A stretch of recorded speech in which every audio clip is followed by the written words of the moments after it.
Año 2025. Buscando el reino de Dios y su justicia.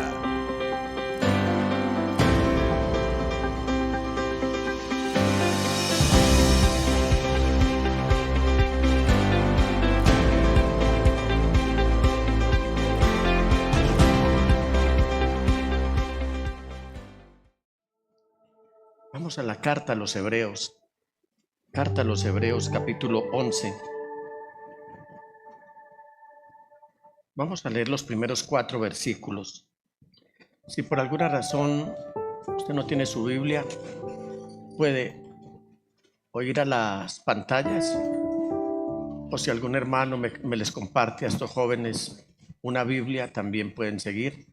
Ojalá una nueva versión internacional. ¿Lo tienen, mis amados hermanos? Y leo en el nombre del Señor Jesús. Ahora bien, la fe es la garantía de lo que se espera, la certeza de lo que no se ve. Gracias a ella, o sea, la fe, fueron aprobados los antiguos. Por la fe entendemos que el universo fue formado por la palabra de Dios, de modo que lo visible no provino de lo que se ve. Por la fe Abel ofreció a Dios un sacrificio más aceptable que el de Caín, por lo cual recibió testimonio de ser justo, pues Dios aceptó su ofrenda. Y por la fe Abel, a pesar de estar muerto, habla todavía. Diga conmigo, si tengo fe, tengo la aprobación de Dios. Pastor, por favor. Te adoramos, Señor, por tu palabra, por la que está escrita, por la que esta mañana, por tu inmensa misericordia, vamos a recibir.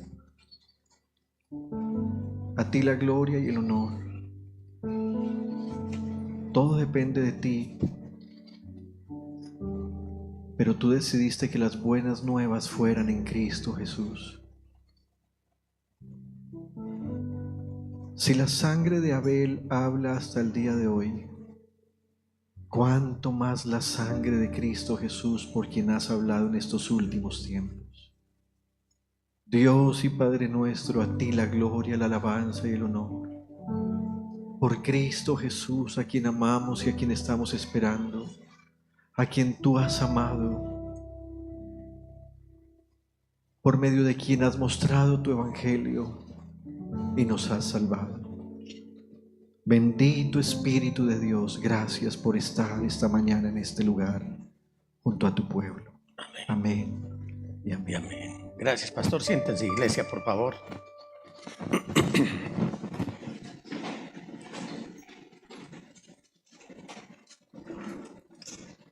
¿Quiénes estuvieron hace 15 días en el culto? Si me levantan la mano.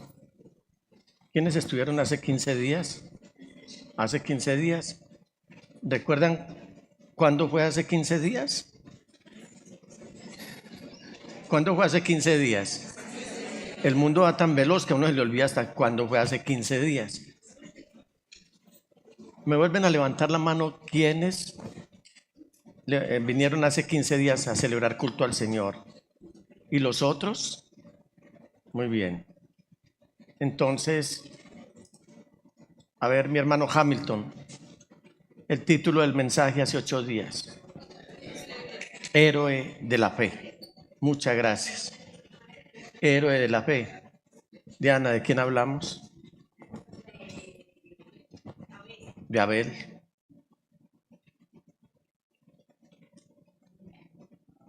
Lucha Esprilla. ¿Cómo se llamaba el hermano de Abel? Mira que son respuestas fáciles de dar, pero cuando a uno lo cogen por sorpresa, como que se le borra todo. ¿Quién fue el primer asesino de la historia? ¿Quién fue el primer sacrificado de la historia? ¿Cómo se llamaban los hijos de Adán y Eva? Al menos los que menciona la Biblia. Caín, Abel y Set.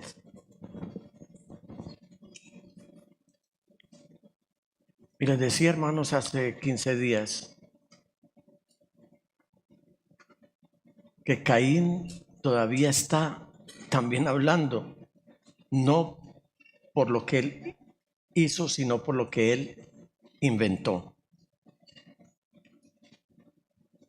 Los sacrificios o son cruentos o son incruentos. Diferencia. El sacrificio cruento es el que incluye derramamiento de sangre. Y el sacrificio incruento es el que no tiene derramamiento de sangre. A ver, Doc, Estefanía, ¿qué clase de sacrificio ofreció Caín? ¿Qué clase de sacrificio ofreció Caín?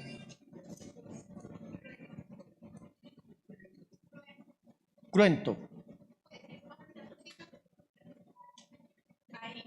Caín.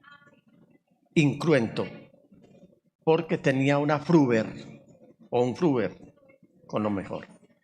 Y la fruta no derraman sangre. Entonces, Abel, ¿qué sacrificio ofreció? Cruento. Entonces, sacrificio cruento es el que implica derramamiento de sangre. Sacrificio incruento es el que, al contrario, no implica derramamiento de sangre. El camino de Caín, como les compartí, hermanos, hace 15 días, es el que dice: voy a acercarme a Dios a mi manera. Dice Santiago. A Judas también, Judas, el hermano del Señor Jesús. Entonces, el camino de Caín es el que dice: voy a acercarme a Dios a mi manera. El camino de Caín es el que dice: no necesito que me hablen sobre el pecado. Quiero ir a una iglesia donde me ofrezcan café, donde me tengan en el mejor de los lugares, donde haya la mejor orquesta, donde me digan que se puede transigir con todo lo que es pecado. A esa iglesia era que quería ir Caín, porque no quería que le hablaran ni del pecado, mucho menos que lo hicieran sentir culpable y que el sacrificio y la necesidad de un Salvador entonces era nulo.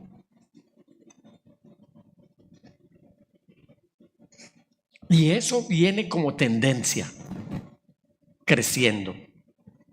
No, es que en esa iglesia lo hacen sentir a uno culpable. En esa iglesia lo único que hacen es presentarle a Jesús el Salvador como el único que nos puede entrar al cielo, sabiendo que para ir a Roma hay muchos caminos, que todos los caminos llevan a Roma. Hermanos, es cierto, todos los caminos llevan a Roma, pero al cielo solamente uno, y ese se llama Jesús el Señor. Y por eso es el tema de nuestra predicación. Y por eso estamos hablando constantemente de despertar en la gente y en la iglesia esa necesidad de este Salvador. Muchas personas están yendo muy al estilo Caín, a decir: voy a ofrecerle a Dios lo que he producido con el sudor de mi frente. Es que esto es el sudor de mi frente, y yo estoy entregándole al pastor es el sudor de mi frente, y él no tiene por qué comer el sudor de mi frente. El que diezma para un pastor es un idólatra, es un cainita. Atención, hermanos, atención. Caín simplemente estaba ofreciéndole a Dios una versión o su propia versión actualizada, renovada y tendenciosa de las hojas de higuera. Ya estaba más actualizado, mismas que ofrecieron en su momento sus papás Adán y Eva. El tema de hoy: paso restringido. No voy a hablar ni cuando el Señor Jesús se le apareció a Balaam, se le atravesó en el camino y este hombre, enceguecido por la ira, no vio al ángel del Señor, que era una cristofanía, pero la burra sí lo vio. a veces los burros son más capciosos y perciben y disciernen más que un ser humano. Tampoco voy a hablar de la puerta estrecha. Mi deseo es que después de 15 días, cuando les serví el mensaje, les haya quedado claro en su memoria, hermanos, que es imposible acercarse a Dios a su manera, a su propio estilo. Es más, desde que la humanidad cayó en pecado a través de todo el Antiguo Testamento y hasta la cruz de Cristo, Dios lo único que hizo fue ilustrar claramente que el camino de regreso a Él estaba bajo llave. Y enseguida les voy a decir por qué. A su vez, Él nos decía que para volvernos a Él debemos tener la llave correcta. ¿Tienen la llave? ¿Dónde estará la llave que me dieron esta mañana? Y un hermano me dijo: pastor, esta llave que me acabaron de dar es la incorrecta, no me sirve. Yo le dije: tállela, que eso le abre. Permítanme explicarles lo que quiero decir. Ya hemos estudiado y hemos visto, y seguramente ustedes, los que estuvieron en la escuela dominical, en la iglesia infantil hoy día, o lo han leído en sus tiempos devocionales, han estudiado el capítulo 4 de Génesis, y aquí lo que vemos es que Caín y Abel vienen con su ofrenda. Esto lo vimos hace 15 días.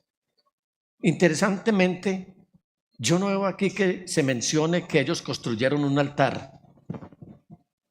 Y eso se debe a que el altar ya estaba construido. Estoy hablando del episodio cuando fueron a celebrar este sacrificio al Señor, a presentar este sacrificio al Señor, del cual nos habla la Biblia. Ya estaba construido porque simplemente lo venían usando durante más de 100 años. O sea que Caín y Abel no solo tenían un tiempo indicado para adorar y confesar sus pecados, y esto lo hacían anualmente, no solo tenían una manera indicada de acercarse a Dios, es decir, a través del sacrificio de animales, sino que también tenían un lugar indicado para adorarlo. Que quede eso claro.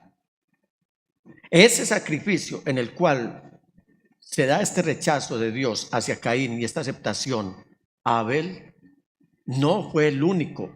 Antes por lo menos habían celebrado por lo menos unos 99 o 100 sacrificios. O sea que ya el altar estaba edificado. Ya esto nos da un indicador de que todo estaba dispuesto. Sacrificaban animales. Caín lo hacía también.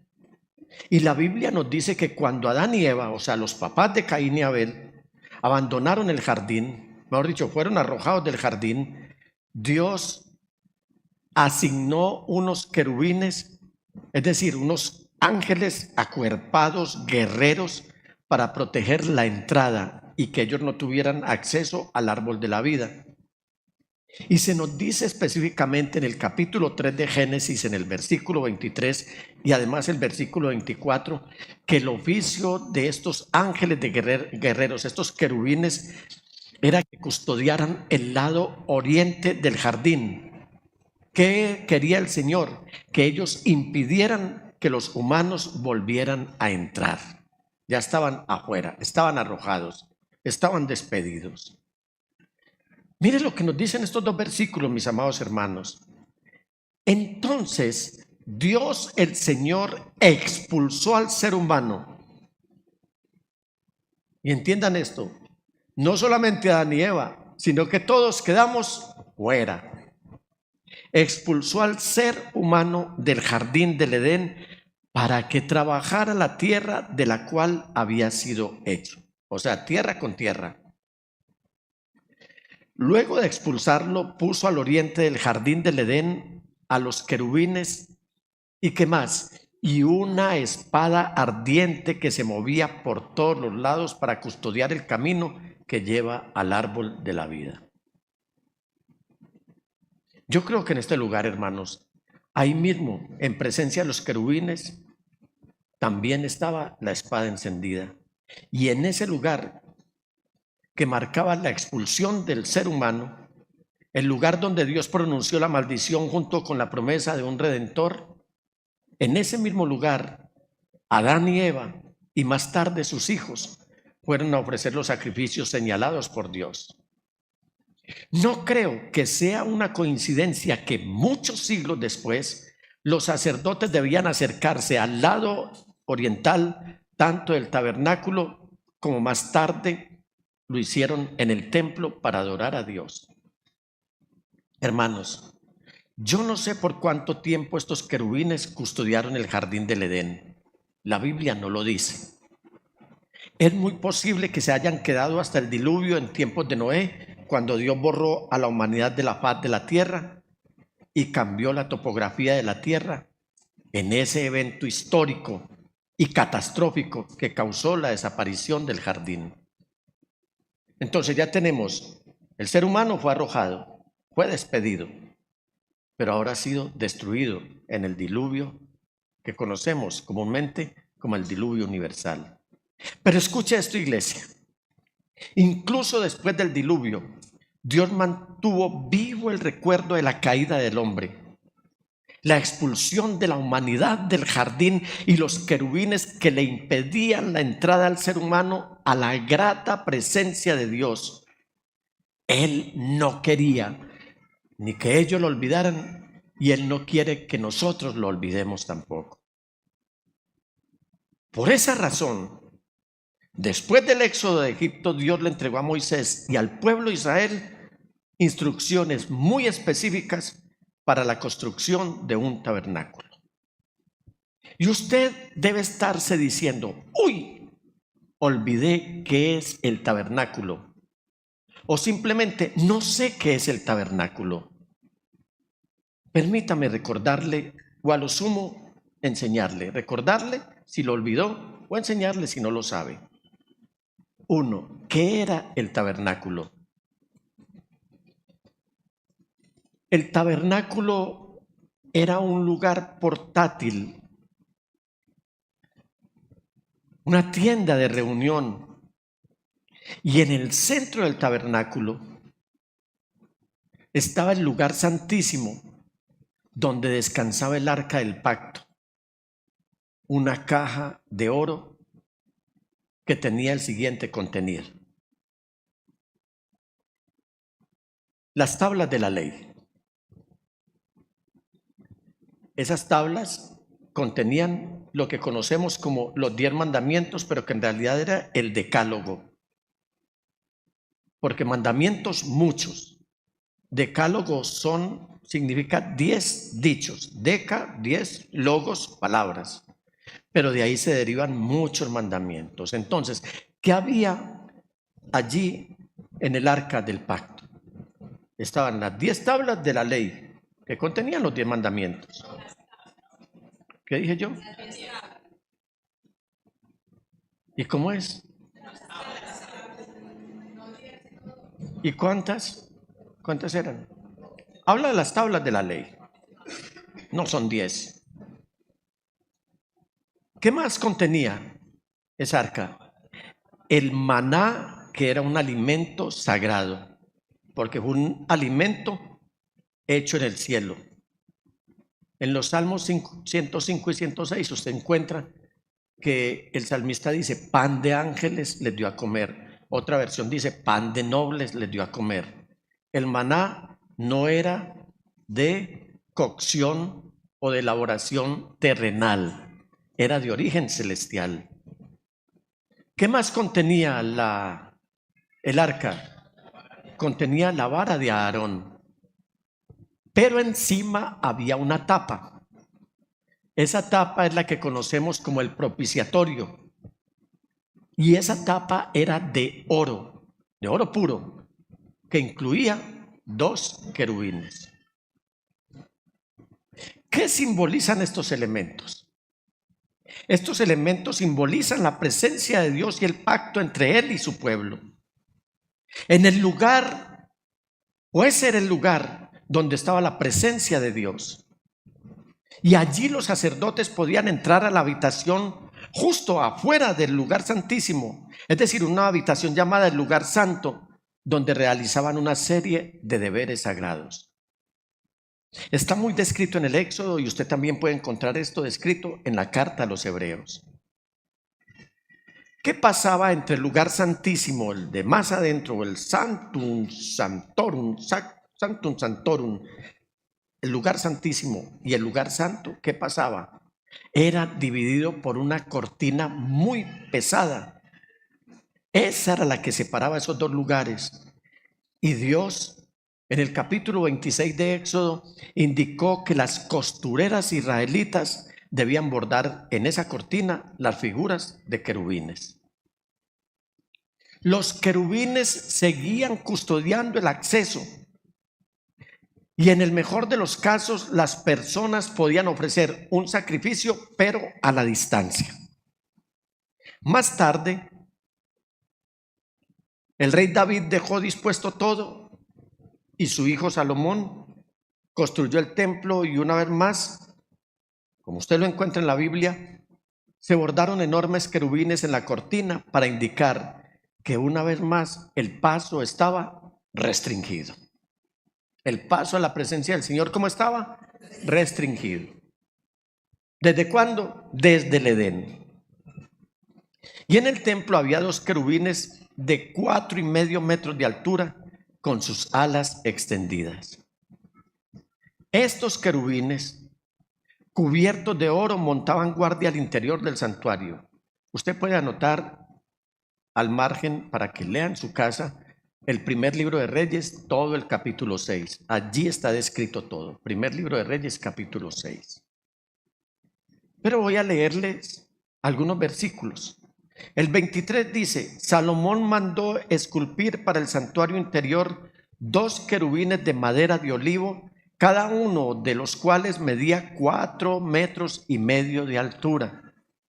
De una punta a otra, las alas extendidas del primer querubín medían 4,5 metros, es decir, cada una de sus alas medía 2 metros con 25 centímetros. 2,25 metros, 2,25 metros. Entonces figuren, vayan haciéndose a la idea qué tan grandes eran estos querubines. Las del segundo querubín también medían 4,5 metros, pues los dos eran idénticos en tamaño y en forma. Versículo 26. Cada querubín medía 4,5 metros de altura. Salomón puso los querubines con sus alas extendidas en medio del recinto interior del templo. Con una de sus alas, miren esto, cada querubín tocaba la pared, mientras que sus otras alas se tocaban en medio del santuario. Entonces, a ver, Samuel, y a ver, Cristo, hágame el favor. Vengan rapidito, con la energía de un deportista. Extienden sus manos así, como si fueran alas. Háganse aquí. Muy bien. Más acá. Que se toquen bien, así, que se toquen las dos manos. Hagan de cuenta que ellos están tocando la pared con una mano, pero con la otra estaban así. ¿Qué simboliza esto, mis amados hermanos? Que el paso está restringido. ¿Ustedes qué me están diciendo ahí? Que si yo voy a pasar, me están diciendo: hey, un momento, no puede pasar. Gracias, muchachos. Esa era la posición de los querubines en el templo. Luego, versículo 28, Salomón recubrió de oro los querubines. Versículo 29, sobre las paredes que rodeaban el templo, lo mismo por dentro que por fuera, talló figuras de querubines, palmeras y flores abiertas. Piense usted que algún día lleguemos al culto y nos encontremos pero con 2 querubines de verdad que nos digan: el paso está restringido. ¿Ustedes qué harían, hermanos? Y cuando hablo de querubines, de acuerdo a lo majestuoso que nos describe aquí la palabra del Señor, eran ángeles guerreros. Usted los puede ver actuando también o descritos en el libro de Isaías, cuando Isaías no se atrevió a mirar lo que estaba pasando en el trono de Dios, cuando estos seres angelicales, ellos mismos que tenían 6 alas, con 2 se cubrían los rostros porque no se atrevían a mirar la gloria de Dios. Y le decían: Santo, Santo, Santo, Señor omnipotente, oh Dios todopoderoso. Entonces estos querubines eran enormes, pero además eran imponentes. Esto era algo asustador, esto era algo impresionante, algo que merecía ser respetado. Y si nos retornamos nuevamente al Edén, nos damos cuenta que el mensaje entregado allí seguía vigente. No puedes entrar aquí, pero puedes hacer tu sacrificio afuera. Nosotros con templo y haciendo el sacrificio, la celebración en la calle, ¿qué piensan ustedes? Que porque hay 2 querubines aquí que no nos dejan entrar. ¿Usted qué diría? ¿Voy a celebrar culto para ver esas 2 criaturas, a ver cómo son? ¿O no voy a ir al culto porque no soporto ver esos seres imponentes? ¿O simplemente, Señor, ¿yo qué hice? Déjame pasar. Aquí traigo mi sobre de diezmos, aquí traigo mi mejor vestido. Yo tengo derecho a que me dejes ingresar. De hecho, solo un hombre podía entrar al lugar santísimo, y ese era el sumo sacerdote o el Cohen Hagadol, quien entraría al lugar santísimo. ¿Y sabe cómo entraba este hombre? Con temor y temblor, a sabiendas de que él sabía que iba bien con Dios. Yo no sé cuántos pecados cometió usted esta semana. No sé en este momento quiénes están en pecado hoy. No sé quiénes adulteraron. No sé quiénes robaron. Yo no sé qué pecado pudo haber cometido alguno aquí hoy. Fue negligente, no leyó la palabra de Dios, no oró. Es posible que eso se dé. Yo no sé qué haría usted si no le produjo reverencia, temor y temblor venir a la casa de Dios. El hecho de que esto sea un lugar aparentemente sencillo, que lo venimos embelleciendo, y ojalá hubiera el recurso para forrarlo en oro, pero la seguridad en este país no da y la economía tampoco. Se lo llevan todo, entero, lo arrancan y se lo llevan. Pero el lugar donde habita el Señor es digno de reverencia. Alabado sea el Señor.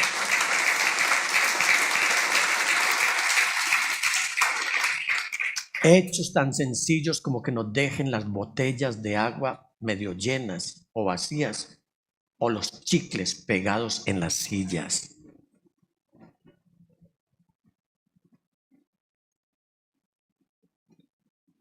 Yo no sé cuántos escarnecedores habrá aquí ocupando las sillas. Y el Señor diciendo en el Salmo 101, ni en silla de escarnecedores se ha sentado. ¿El Salmo que dije yo? 1.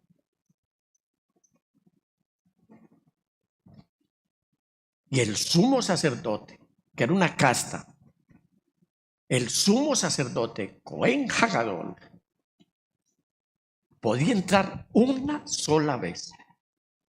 Supongamos que llegue un gobierno mundial que en sus inicios, no el anticristo, sino un gobierno mundial premonitorio al anticristo, que diga: ustedes no pueden celebrar sino culto una sola vez al año.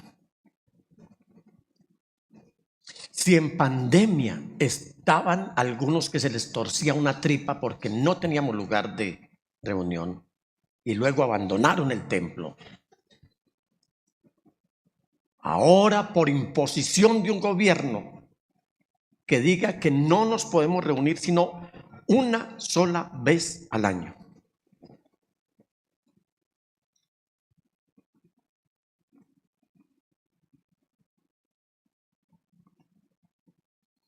¿Saben el pavor que tenía yo el domingo por no haber estado celebrando el culto al Señor? Porque es que es más que venir a un culto, es venir a celebrarle a mi Rey y Señor. Y el Señor lo sabe, que ya listo, me arreglé. Me senté en mi cama porque las fuerzas no me daban, pero me senté porque me iba a llegar al templo como fuera. Y uno de los dolores, se los confieso, y no quiero ser melodramático en esto, ni histriónico, pero Dios sabe que uno de los dolores que a mí me produce venir a la iglesia es no poder cantar las alabanzas a Él porque mi voz no me ayuda.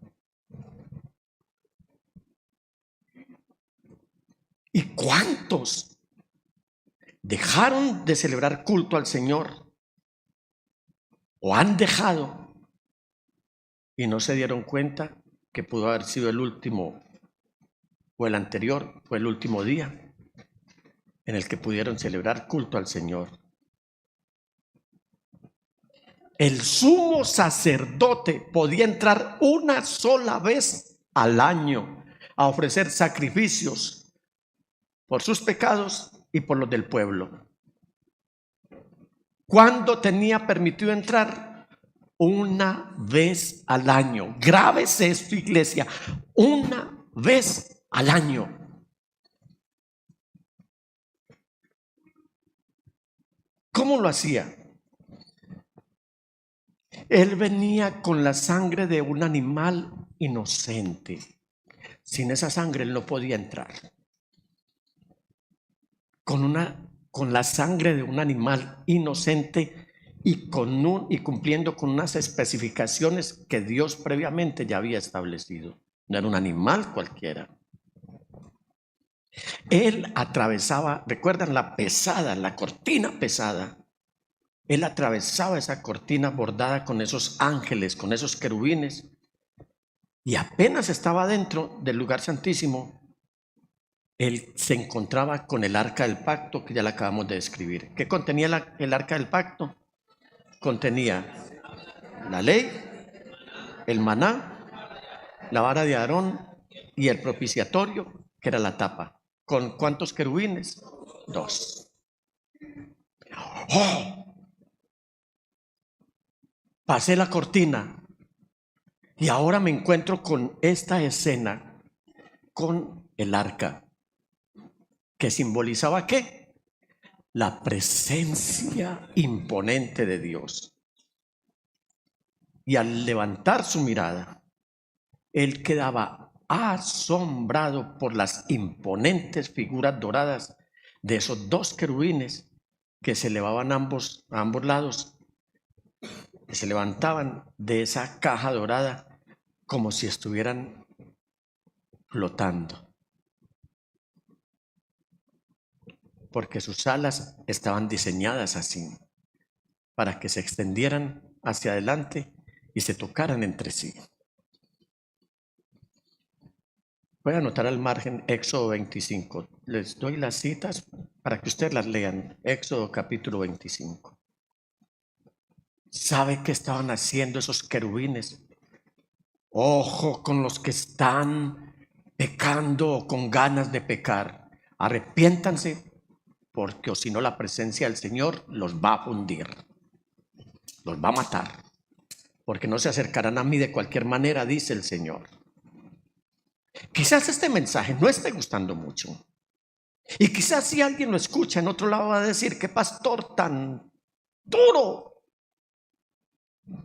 Hermanos, es que si no hablamos la verdad de Dios, entonces pídanme ustedes qué verdad quieren que les hable. Y esos querubines todavía están protegiendo la presencia de Dios, por decirlo de alguna manera. y la humanidad todavía tenía prohibido el acceso libre y abierto a la presencia de Dios. ¿Qué hacía el sacerdote? El sacerdote rociaba la sangre en la tapa de esa caja, o sea, en el propiciatorio. Y de esa forma, Dios, un aplauso para Dios.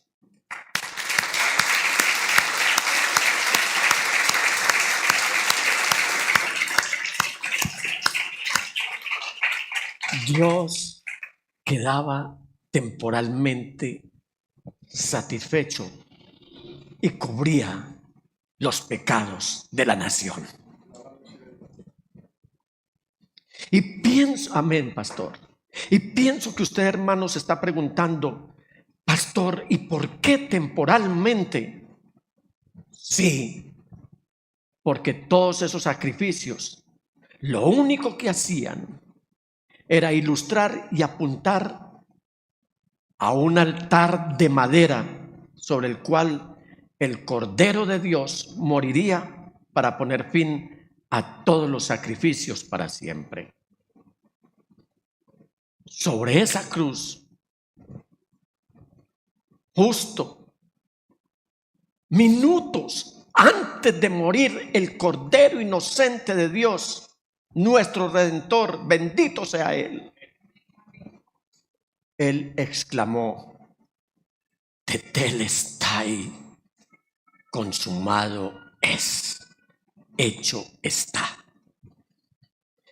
Esas dos palabras en español, consumado es o tetelestai en griego, son mucho más allá que una de las 7 palabras que predican año tras año los sacerdotes imperiales. Aquí el Señor estaba diciendo: se acabó, cesó el tiempo de los sacrificios anuales. ¿Y sabe qué pasó después? Que esa cortina, usted lo puede leer en los evangelios, esa pesada cortina que necesitaba más de 70 hombres para moverla, se rasgó de arriba hacia abajo, significando que ni Dios ni los querubines, alabado sea Dios, ni Dios ni los querubines seguirían siendo un obstáculo ante la presencia de Dios para que usted y yo tengamos comunión, confesión y una relación personal con el Señor Jesús. Alabado sea el Señor.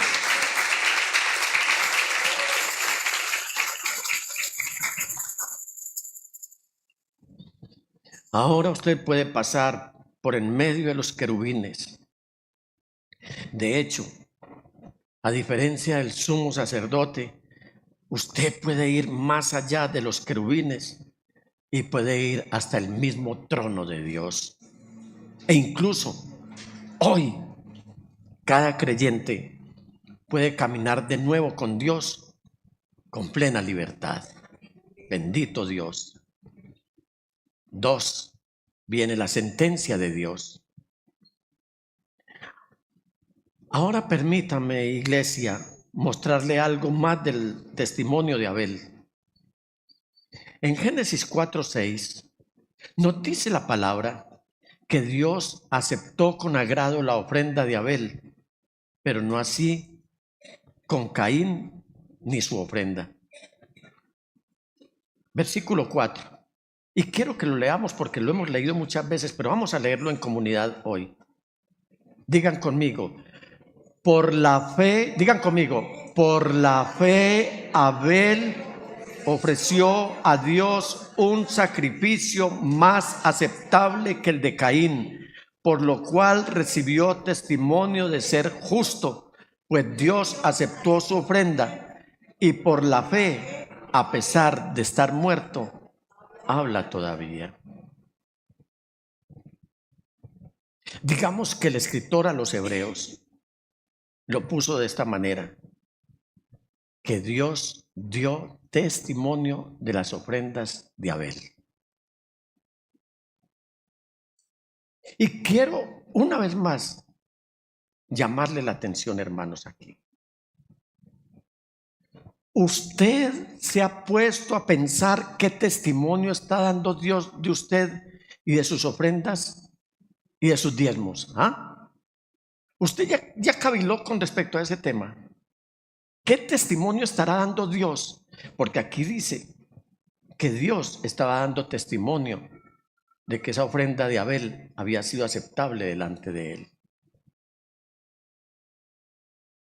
Francamente, hermanos, creo que debemos hacer una celebración personal e individual cada vez que entregamos a Dios nuestros diezmos y ofrendas, y jamás hacerlo con desagrado.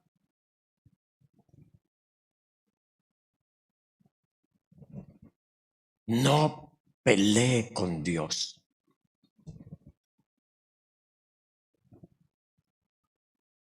Tómenme este sarcasmo aquellos que no entregan el diezmo porque creen que es para los pastores. Tómenmelo con mucho amor.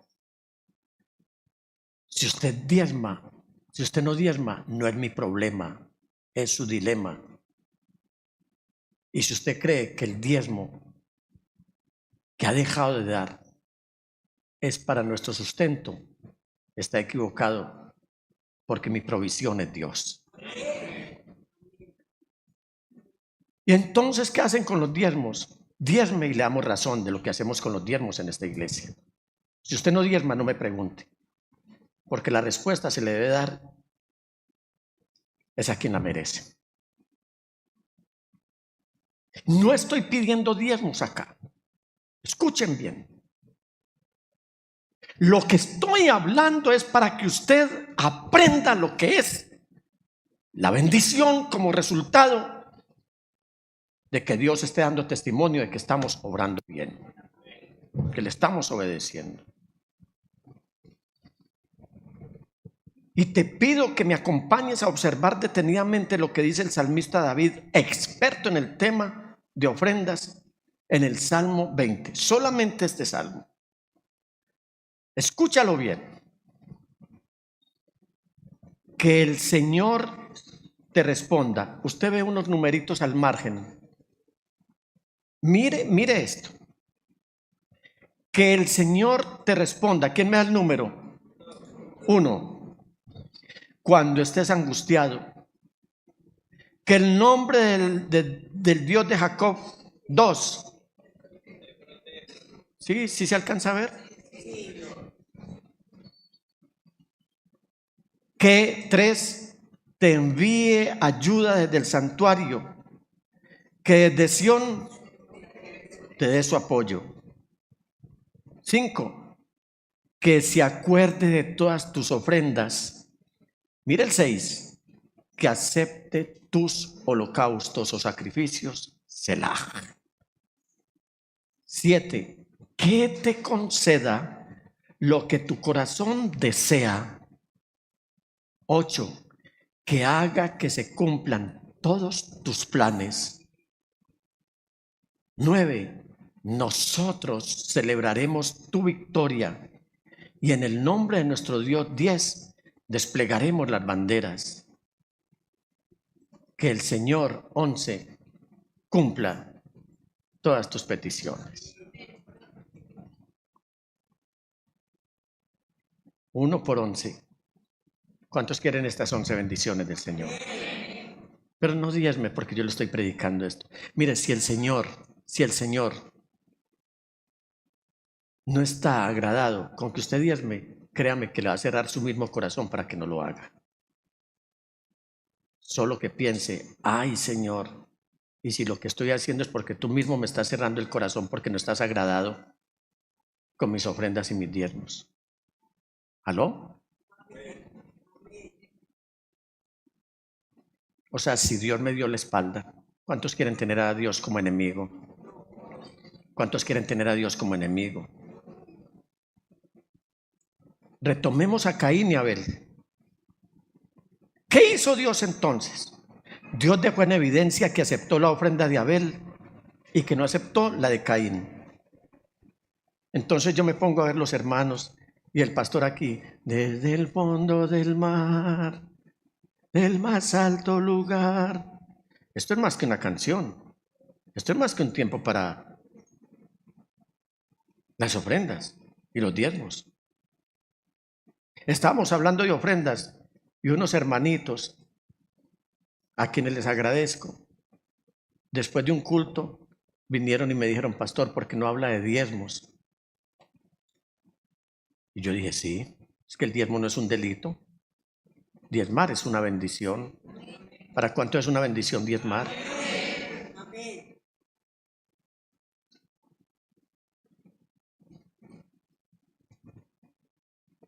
Pero supóngase que usted viene en la fila aquí y que no están los querubines, sino el mismo Dios.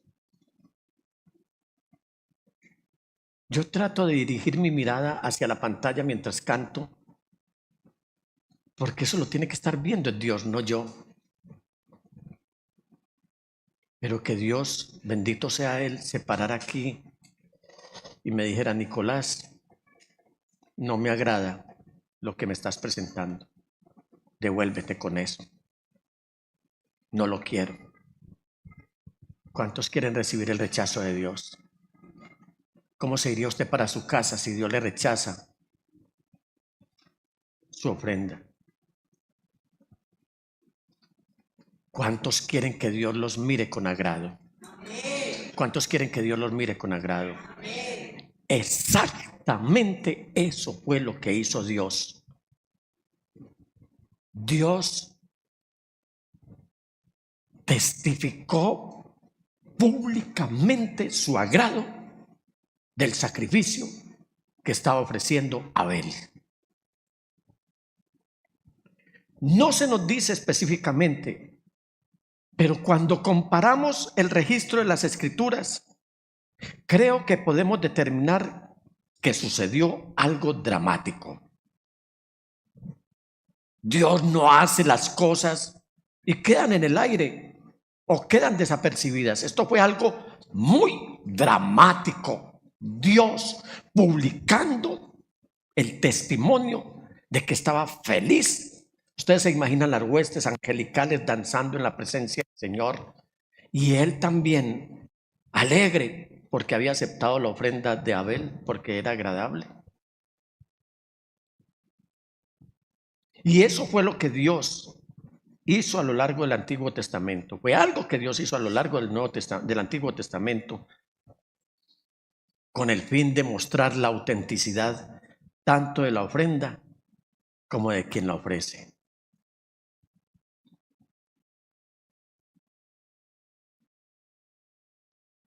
Una anciana, hace cerca de 50 años, tenía su puesto de ventas ambulantes en el Parque Berrío. Ella nunca dejó de diezmar, pero ¿sabe qué hacía? Ella iba separando el diezmo para el próximo culto al cual ella iba a ir. Y lo que ella iba separando lo llevaba al Banco de la República. En esa taquilla, de tanto verla, ya la conocían. Y a ella le cambiaban su menuda y sus billetes viejos, su sencillo, por billetes nuevos, recién emitidos. Porque ella decía, yo quiero que mi vida y mi ofrenda y mi diezmo, Dios los mire con agrado y Él dé testimonio público de lo que estoy haciendo.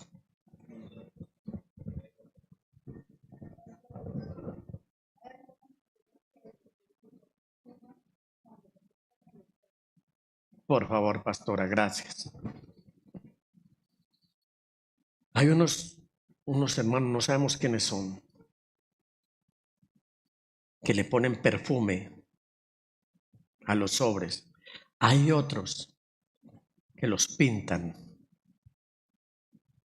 les hacen decoraciones, porque más que dinero, lo que quieren es mostrar lo que fluye del corazón, porque lo que hacen nuestras manos y lo que habla nuestra boca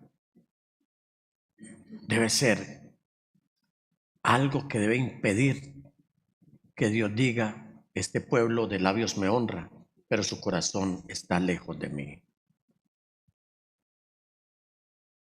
Estamos estudiando el libro de los jueces con los niños de la iglesia infantil, ¿cierto, pastora? ¿Sabe qué pasó? Que Gedeón vio cómo el fuego del ángel del Señor descendió sobre su sacrificio. A Aarón, cuando Aarón, Dios aceptó el sacrificio y envió fuego desde el cielo y consumió el holocausto sobre el altar. Cuando Elías, los sacerdotes de Baal pusieron a prueba su fe, Dios testificó de la autenticidad de la fe de Elías en el Dios vivo y verdadero al enviar fuego desde el cielo para consumir la ofrenda. Cuando el rey David ofreció un sacrificio solemne a Dios, leemos en el primer libro de Crónicas, capítulo 21-26, que Dios le respondió desde el cielo enviando fuego sobre el altar. Cuando su hijo Salomón ofreció sacrificios de alabanza a Dios en la dedicación del templo, según está consignado y escrito en el segundo libro de Crónicas, capítulo 7, allí nos dice que fuego descendió del cielo y consumió todo el sacrificio. El fuego del cielo, entonces, era el testimonio de aceptación de Dios. Es muy posible que año tras año, cuando Adán y Eva llegaban al borde del jardín, junto con sus hijos, y colocaban sus ofrendas sobre ese altar a la vista de los querubines que custodiaban todo lo que habían perdido, es decir, el estar en el paraíso de Dios, ¿cómo mirarían ellos? Mire lo que perdimos, ahora tenemos que ofrecer estos sacrificios afuera, porque los querubines tienen el paso restringido.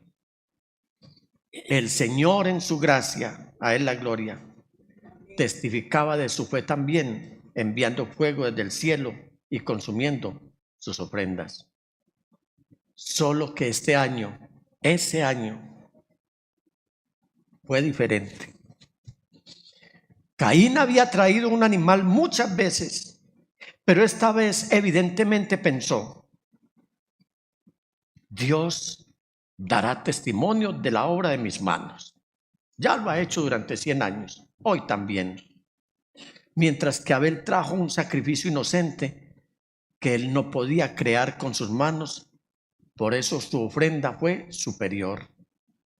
Y ahí se presentaron, y el fuego cayó. La ofrenda de Abel fue consumida y los productos de Caín permanecieron intactos. No pasó nada. Y esto fue una humillación completa, fue una vergüenza pública. Y la serpiente, que no se pierde nada, a lo mejor vino al oído de Caín y le dijo: Caín, ¿no vas a hacer nada? Esto es inaceptable lo que Dios está haciendo contigo. Eso es que Él tiene preferencia por Abel. Eso es puro favoritismo. Él hace acepción de personas y Él mismo está diciendo en su palabra que no admite acepción de personas. Todo eso se le está diciendo Satanás a los oídos de Caín. Eso es injusto, Caín, lo que Él está haciendo con vos, porque tú eres tan bueno como tu hermano Abel. Y la envidia comenzó a arder en el corazón de Caín, hasta que antes del fin de ese año, Caín se convirtió en el primer asesino y su hermano menor se convirtió en el primero en sufrir un crimen cruento o violento. Fue el primer mártir, el primer creyente en morir, porque declaró y demostró una fe verdadera. Sin embargo, eso no fue la última palabra en el asunto, porque Hebreos 11:4, como lo hemos leído en esta mañana, nos enseña que Abel, estando muerto, aún nos habla hasta el día de hoy. Y usted me dirá: pastor, y si está muerto, entonces, ¿qué está diciendo Abel? ¿Cómo así que estando muerto? Y sigue hablando todavía. ¿Qué es lo que está diciendo? Él nos dice que cuando vivimos en obediencia a la palabra de Dios, es posible que la vida no se vuelva más fácil. Es más, que podría volverse más difícil. O también nos puede estar diciendo Abel, antes de la otra frase, voy a permitir que ustedes la anoten.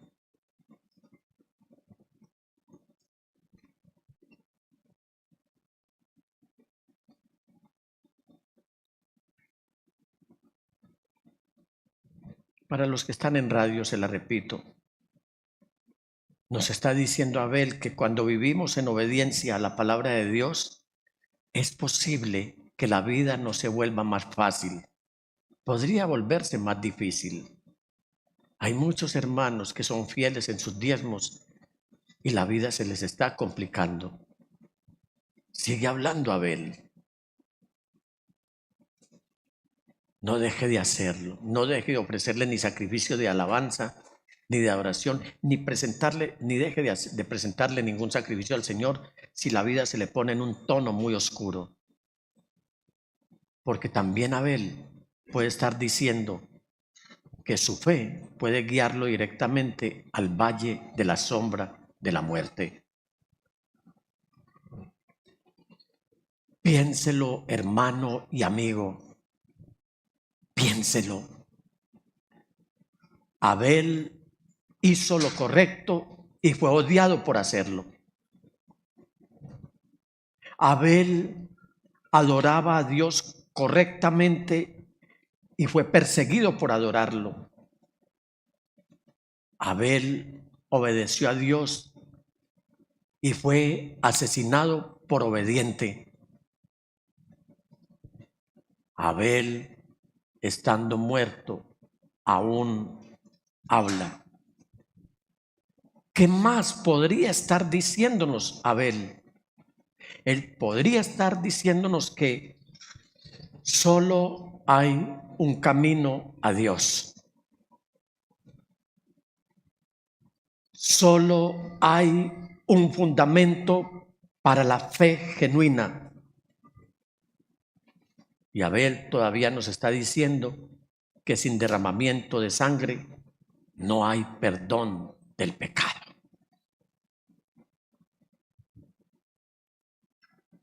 Y si no se hace ese sacrificio, si no nos presentamos con temor y temblor, en obediencia a Dios, en adoración a Dios, tengo una mala noticia para los que luchan con vivir o con estar viviendo esta confrontación de tipo personal. Primero que todo es Satanás que te está susurrando y te está diciendo, hey, te está haciendo a un lado, hazlo a tu manera. Hazlo a tu manera. Y hay otra noticia, y es que la cortina todavía sigue cerrada y el paso sigue restringido. Para quienes no escuchan ni obran como obró Abel. Hermanos, Abel solo sabía una parte del plan de Dios.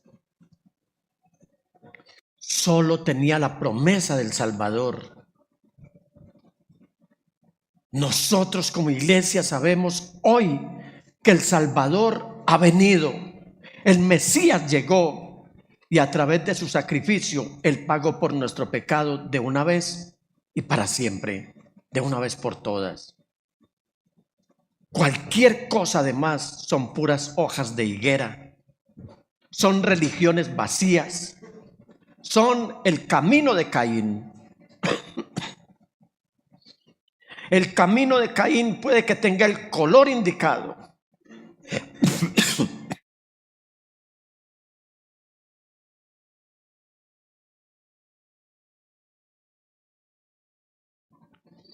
El camino de Caín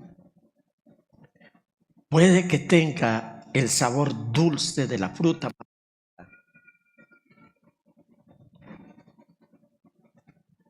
El camino de Caín puede que tenga su propia fórmula inventada por el primer asesino de la historia. El camino de Caín puede que se vea hasta bastante genuino, original. Pero el camino de Caín es artificial.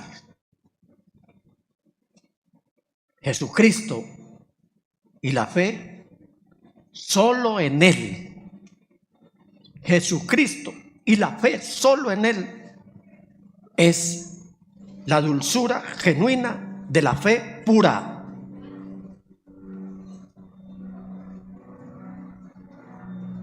Y allí está entonces Abel de pie delante del altar.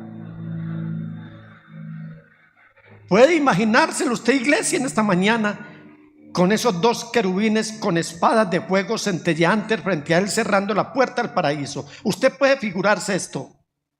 Pero Abel reconoce el derecho de Dios a desterrarlo también. Abel no le alegó nada a Dios como para decirle: Señor, me está pasando esto y yo te hago el sacrificio y yo te obedezco. Él guardó silencio.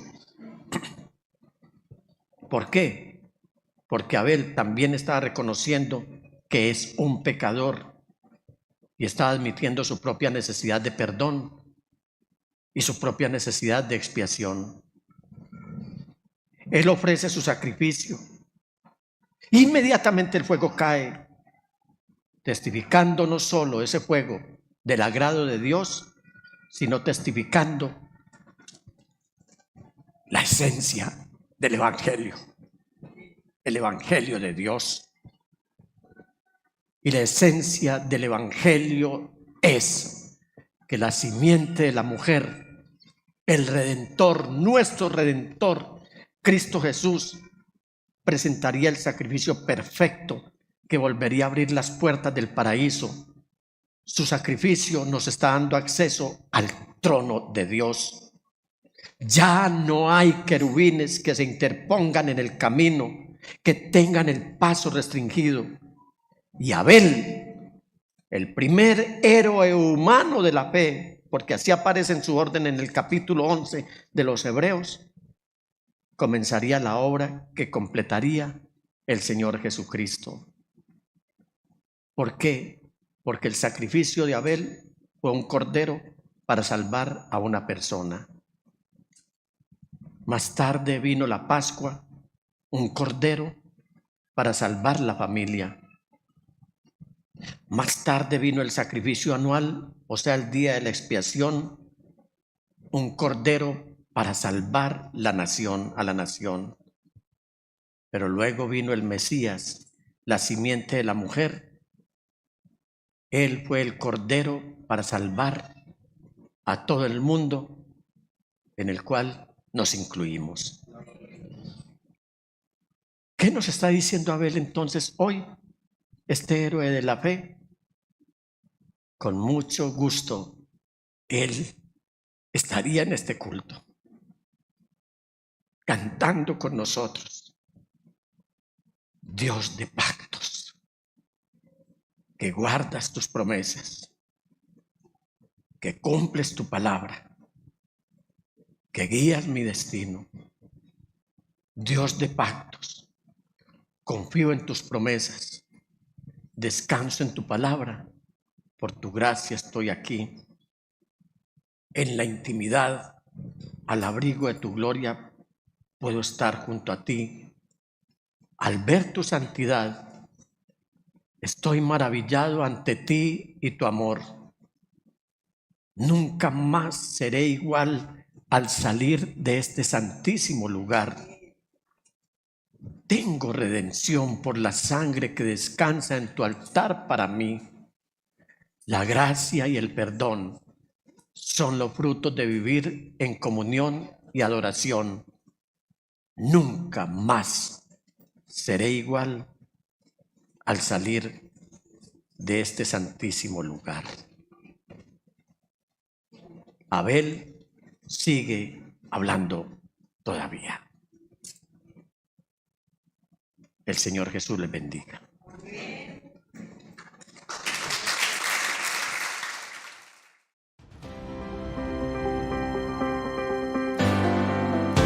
Año 2025. Buscando el reino de Dios y su justicia.